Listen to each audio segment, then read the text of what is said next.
Okay, well, like everybody, I feel both a pleasure and an honor to be here today. And all the topics we are discussing here are at the heart of much of Francesco's work. In a way, he should be here right now, but it's his day, so there is no reason for him to work.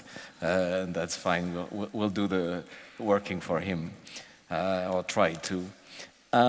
There is something funny about all this discussion.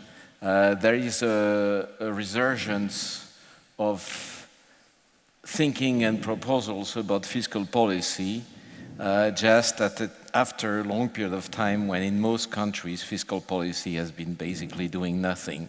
And of course it's not pure chance.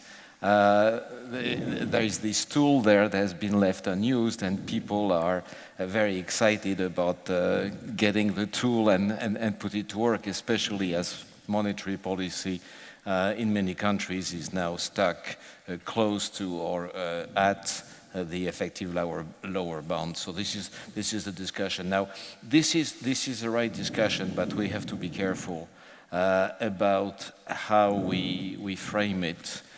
Because then it can come to haunt us as a profession.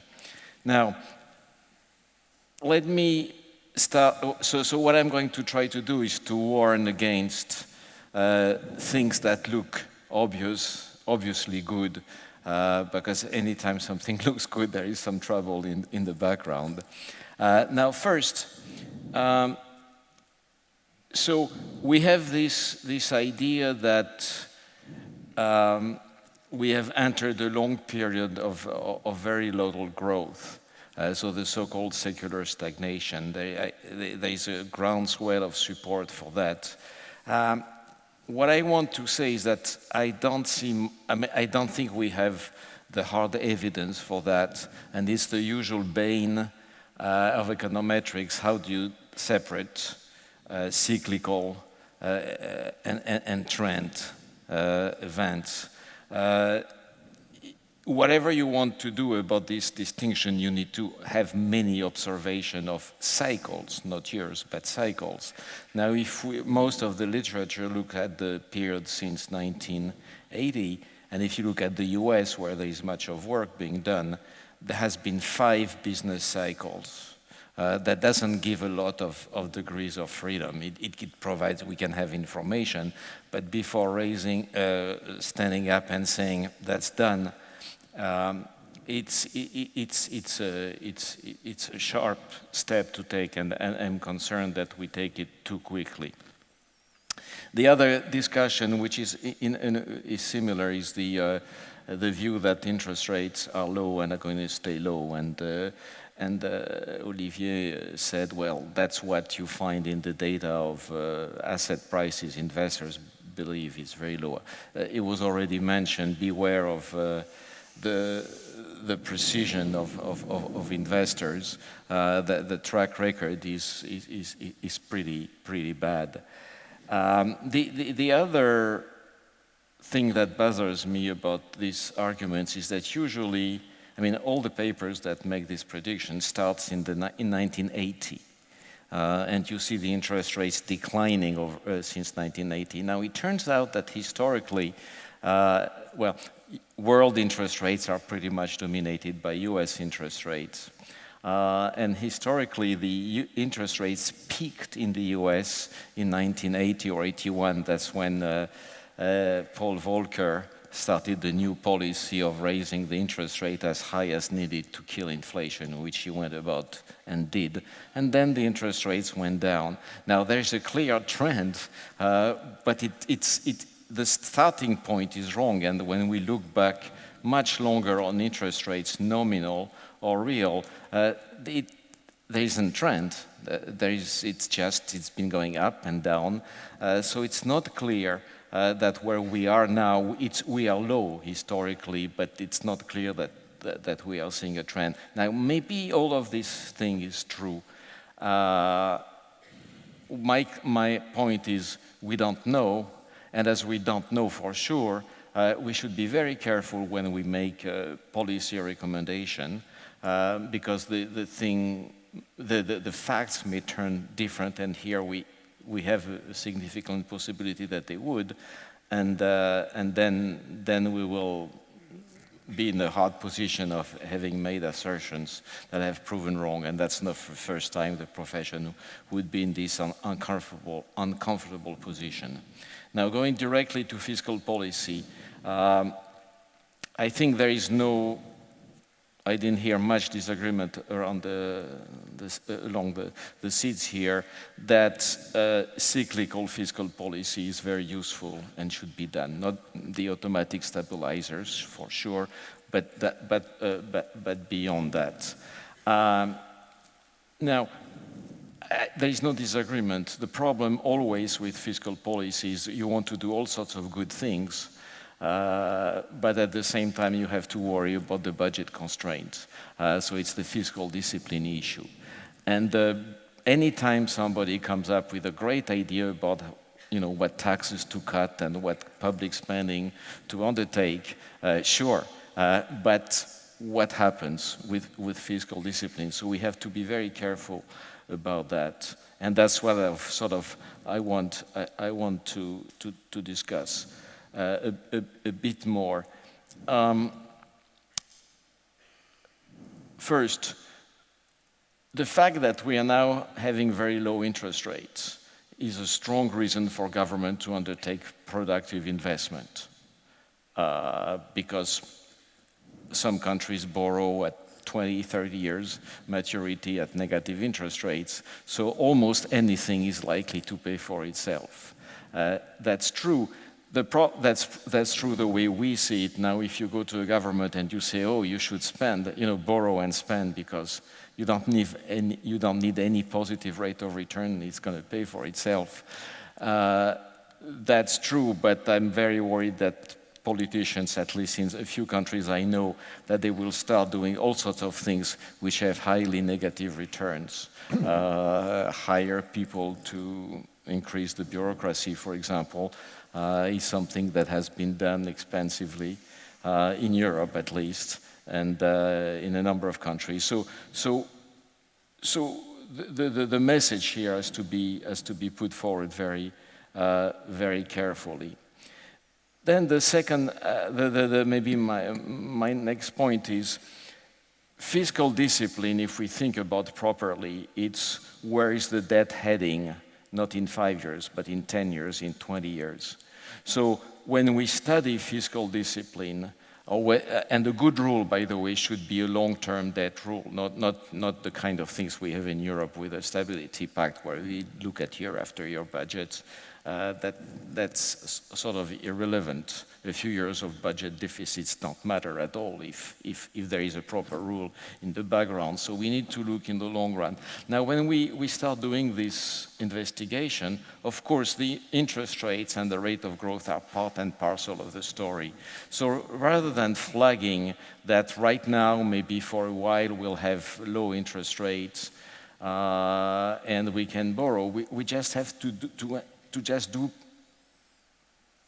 debt stability estimation the proper way, and it comes automatically, and you don't have to start sending simplistic message. You just have to use the good, plausible forecast with emphasizing the standard errors that go with them, and then you are in a much better position to go about this discussion rather than making pronouncement that government would like to hear to do things that they shouldn't do. Finally, the sort of emerging consensus is all countries with fiscal space should take advantage of the situation with low rate of interest rates and do good things for themselves and for their friends. So in Europe, we know there is one country which has a reasonably large fiscal space, as we call it, which is maybe in recession, so why don't they help themselves run a strong fiscal policy, and it will be good for all of us.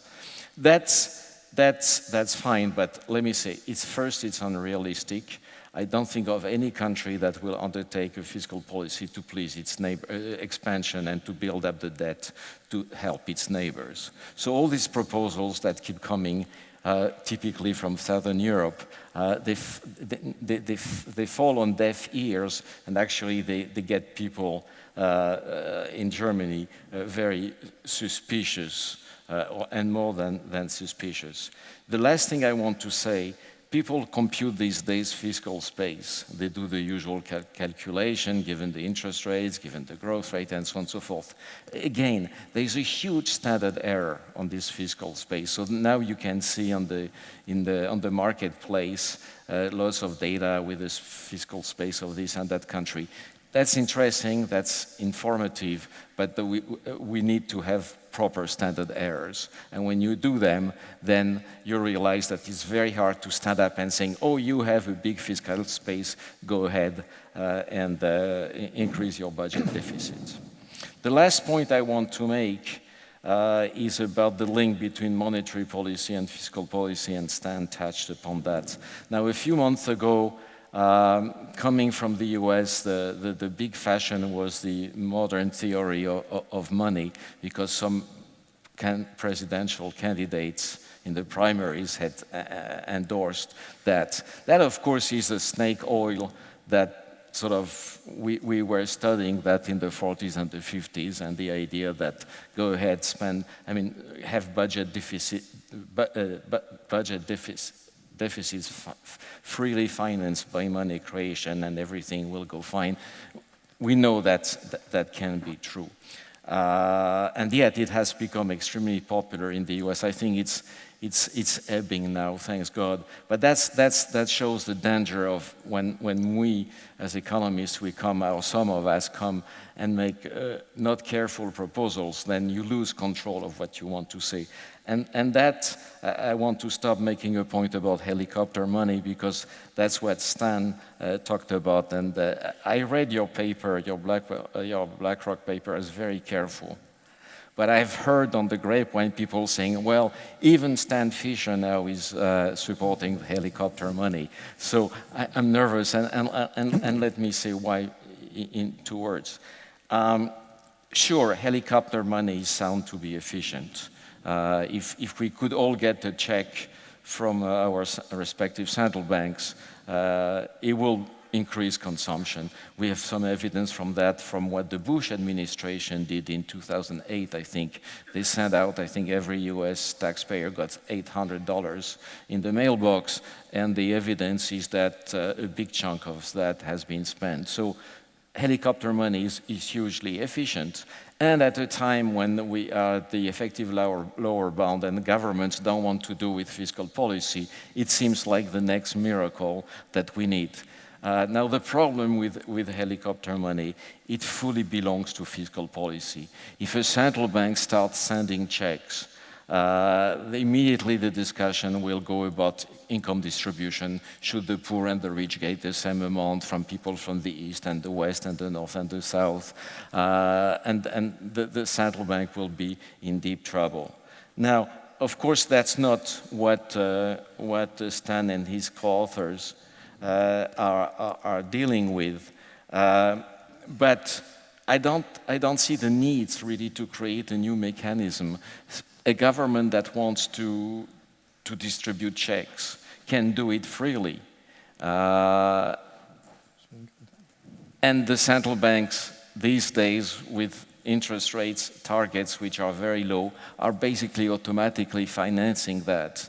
So I read Stan and his co-authors' proposal as a sort of coordination device, whereby the central bank makes a commitment under control of the government and the parliament, the Congress, and therefore there is a reassurance that money here is available for something that can work. That's fine, but then what really, I think, and that's where you ended up, Stan, you said we cannot have good coordination. I think that's the idea, is that we can't have good coordination between government and the central bank, so we try to create a device to make this coordination guaranteed.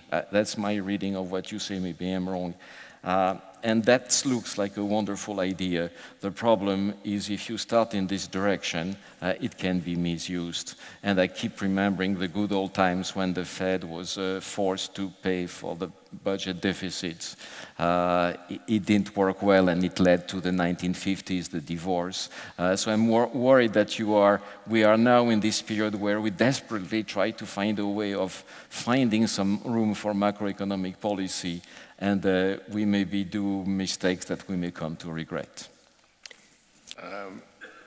Well, you've launched some degree of controversy that we may go through. I want to have another round of the panel for short interventions. I would just say that I was a little puzzled by, on the one hand, you're stressing the need for debt sustainability analysis, which is long-term, which has huge standard errors. As we know, we've done it together for Greece. And at the same time saying that, that you need, that the concept of fiscal space is very fuzzy, and we need standard errors for that. I mean, you know, what is reliable, right? No. You're going to shot at that. But let's have some brief comebacks from the panelists, and we'll go in the same order that that you spoke in the first place. Olivier. Okay, this way.